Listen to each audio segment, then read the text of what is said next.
Welcome back for my daily report market analysis videos with me, Richard Perry, market analyst at Hantec on Tuesday, 5th of November. Looking at sterling dollar, which has again drifted over. It sort of plays into what I continue to believe is the likely outlook in the coming days and weeks, whereby you're going to see sterling dollar just drifting, I think. We've had this rally on the back of the Boris Johnson deal or agreement with the EU didn't pass through Parliament. We're now sort of sitting in the uncertainty of a general election. So you're likely to see sterling just now drifting sideways as the election campaign plan plays out. Now, in terms of how that affects cable, I think it moves into a bit of a consolidation range between sort of 30 figure on the upside. 27.85 was the reaction low. I think you could probably extend that maybe down to 27 figure as a range, I think, given the uncertainty of how the election could play out. So subsequently, yesterday's candle really did sort of play into that outlook, whereby we had a negative candle to the downside rolling over at 29.75 as was adding to the resistance around sort of 30 big figure area.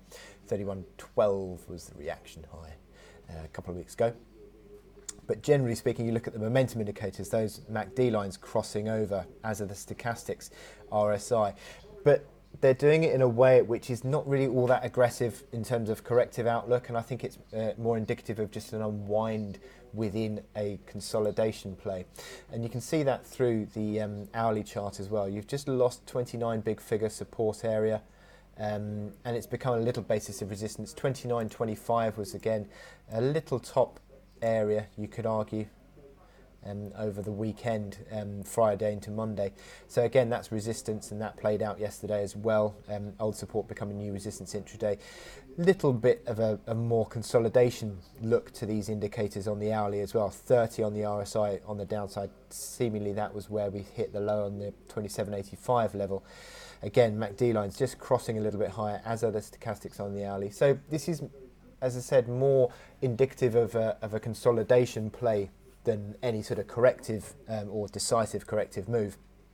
And as I said, I think that's going to be how we see this one in the coming days and weeks. So with that in mind, I wish you good luck in your trading. Click here to subscribe to our analysis videos and go to our website to sign up for our webinars.